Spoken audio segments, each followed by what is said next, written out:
মাতৃপক্ষ শুরু হলো, পিতৃপক্ষে শেষ হলো। তো আপনারা সম্মুখে মা আসছেন, শারদীয়া মা, মা পরম বৈষ্ণবী। তাই সেই মায়ের দর্শনে যাবেন, আনন্দ করবেন, আর মায়ের কাছে প্রার্থনা করবেন যে তুমি একবার কৃষ্ণ ভক্তি দান করো মা।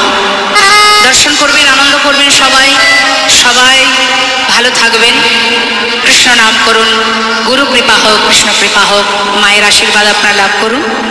সকল ধর্মের সার এই হরিনাম মহামন্ত্র। বৈষ্ণব মহাজন পদাবলিতে বললেন, অতি সহজে পেয়েছি আমরা, চারিবেদ সরদর্শন করিয়া যে জন সে যদি গৌরঙ্গ নাহি ভজে, বৃথা তার অধ্যয়ন লোচন বিহীন জন দর্পণে অন্ধে কিবা কাজে।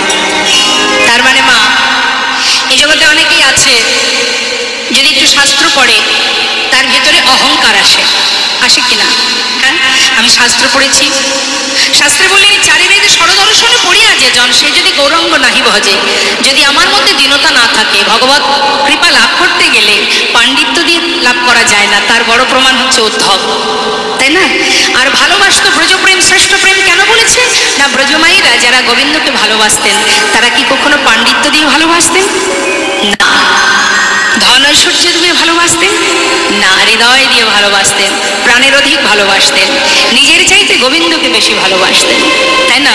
সেই জন্য ভগবত কৃপা লাভ করতে গেলে, গোবিন্দের কৃপা পেতে গেলে কখনো পাণ্ডিত্য দিয়ে লাভ করা যায় না।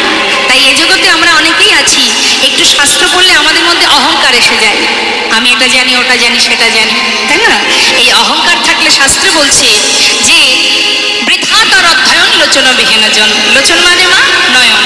বাবা, যদি কোনো অন্ধ ব্যক্তির সামনে একটা দামি অনেক মূল্য দিয়ে আয়না কিনে এনে তার সামনে দেওয়া হয়, সে কি তার বদন দেখতে পাবে মা? তার মানে একটা অন্ধ ব্যক্তির সামনে আয়নার কোনো মূল্য আছে কি? নেই। ঠিক তদ্রূপ যতই তোমার মধ্যে পাণ্ডিত্য থাকুক না কেন, তুমি শাস্ত্রজ্ঞ, তুমি পণ্ডিত, কিন্তু তোমার ভিতরে যদি দীনতা না থাকে, যদি ভক্তি না থাকে, প্রেম না থাকে, তোমার ওই বিদ্যা অধ্যয়ন অন্ধ সমতুল্য। নিতাই গৌর হরি বল, হরি বল।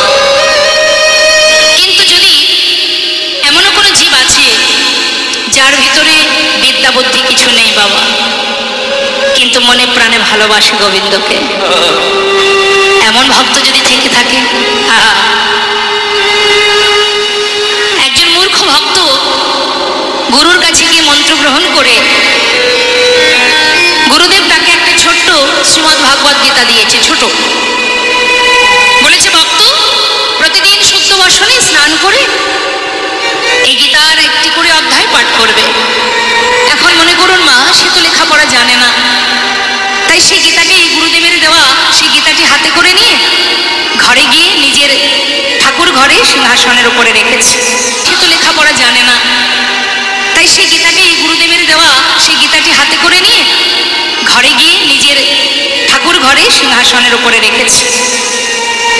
পড়তে পারে না ঠিকই, প্রতিদিন স্নান করে শুদ্ধ বসনে ঠাকুর ঘরে প্রবেশ করে সেই গীতাটি হাতে করে নিয়ে গীতার উপরে যে ছবিটা আছে সেই ছবিটা দেখে, আর গীতার ভিতরে যা লেখা আছে সেটা পড়ার চেষ্টা করে।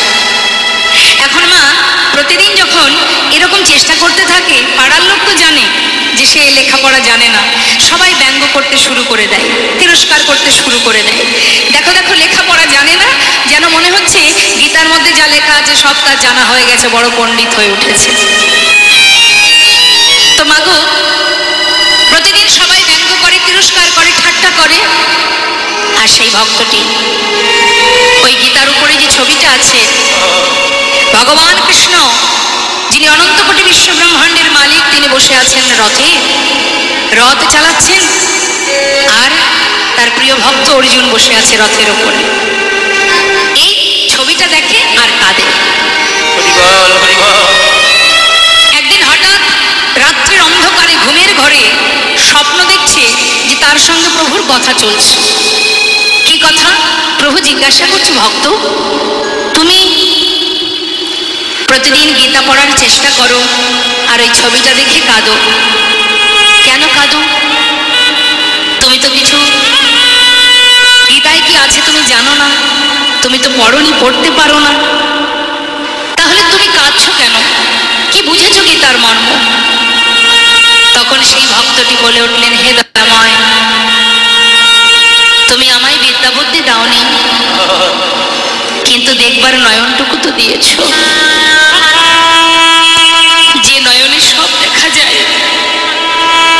প্রভু গো, গীতার মধ্যে কি আছে আমি জানি না, কিন্তু গীতার উপরে যে ছবিটা আছে সেটা দেখেই আমি কাঁদি। কি দেখেছ? দেখেছি তুমি বসে আছো, তুমি রথ চালাচ্ছ, যে কিনা অনন্ত কোটি বিশ্ব ব্রহ্মাণ্ডের মালিক, ভক্তের বোঝা ভগবানই বয়। ভক্তের রথ তুমি নিজে স্বয়ং চালাচ্ছ প্রভু। তাই মনে মনে ভাবি, অর্জুনের মতো এমন ভক্ত এ জগতে আর কে আছে, যার রথের সারথি অনাদি আদি গোবিন্দ। এমন ভক্ত কয়জনা হতে পারে দয়াময়? ভগবান ভক্তের ভক্তি দেখে বলে উঠলেন, ভক্ত তুমি যেটুকু বুঝেছ এর থেকে আর বেশি কিছু তোমায় বুঝতে হবে না। গীতা পড়ো বা না পড়ো, পড়তে পারো বা না পারো, গীতার সার মর্ম সে যে তোমার বোঝা হয়ে গেছে। তাই তো শাস্ত্রে বললেন, বেদ বিদ্যা দুহু কিছু নাহি জানত, সে যদি গৌরঙ্গ করে সার, ঠাকুর নয়নানন্দিতে ভনে, সেই তো সকলই জানে, সর্বসিদ্ধি করতলে তার।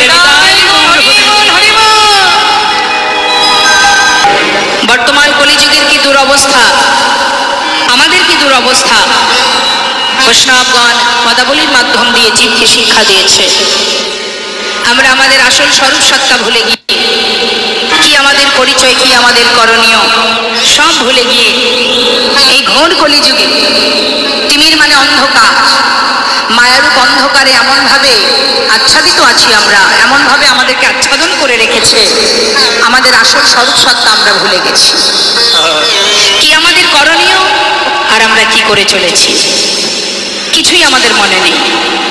আসার সময় এসেছিলাম ভালো, কথা দিয়ে এসেছিলাম, কিন্তু ভবে এসে মায়ার জালে বাধা পড়ে সব ভুলে গেলাম।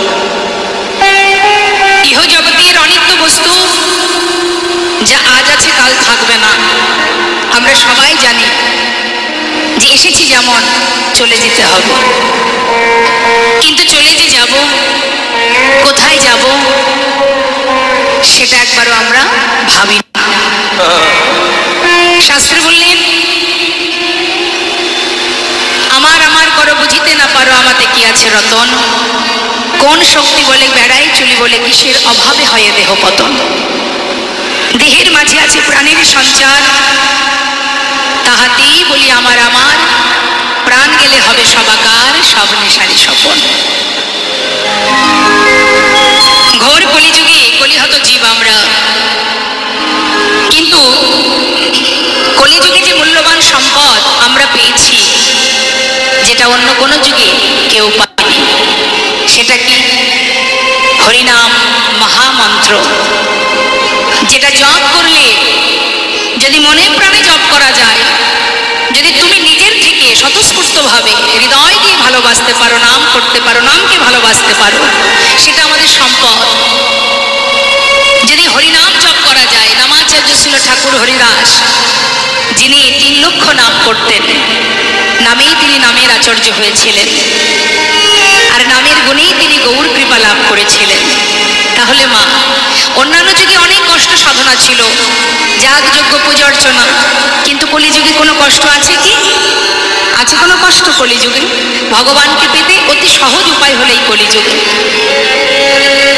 অন্যান্য যুগে ভগবানকে পেতে গেলে যে সময় ধরে তার সমস্ত রকম ব্যবস্থা নিতে হতো, একটা যজ্ঞ করতে গেলে একবার ভেবে দেখুন, যদি আপনি বাড়িতে যজ্ঞ করতে চান, তাহলে কত মাস আগে থেকে সেটা নিয়ে ভাবতে হয়, চিন্তা করতে হয়, তাই না?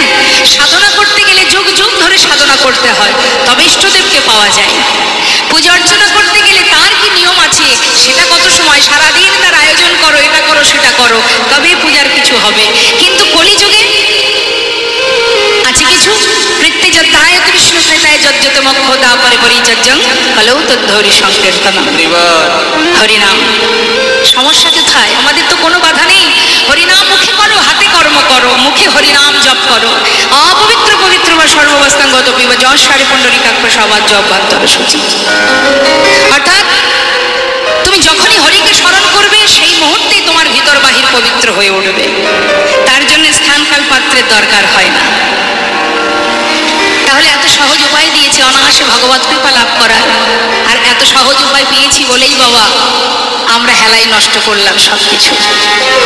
কি গো মা, সহজে কোনো কিছু পেলে অতি সহজে যদি পাওয়া যায় বাবা, তার মূল্যায়ন হয় না। তার একটা প্রমাণ দিই। একটি ছোট্ট শিশু অসুস্থ, তার বাবা ছোট ভাইকে বলছে, ভাই একটা ভালো ডাক্তার নিয়ে আয়, চাইল্ড স্পেশালিস্ট, ভালো শিশু ডাক্তার, শিশু বিশেষজ্ঞ যা। তো ভাই খুঁজে খুঁজে একটা ভালো ডাক্তার এনেছে বাবা। বাচ্চাকে সুস্থ করলেন, ওষুধ দিলেন, সুস্থ হয়ে গেল বাচ্চা। এবার সেই ছেলেটির বাবা বলছে যে ডাক্তারবাবু আপনার ফিটা কত?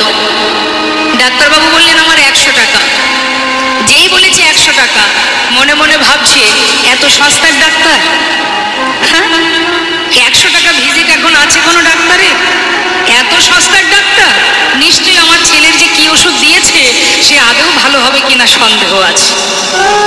তার মানে কি, যে ডাক্তার 1000 টাকা ভিজিট নেবে সেই কিন্তু ভালো ডাক্তার, তাই না মা? আমরা ভাবি ওই ডাক্তার 1000 টাকা ফি নিচ্ছে মানে ওই ডাক্তার নিঃসন্দেহে ভালো, আর যে 100 টাকা ফি নেবে তার মানে সে খুব একটা ভালো ডাক্তার নয়।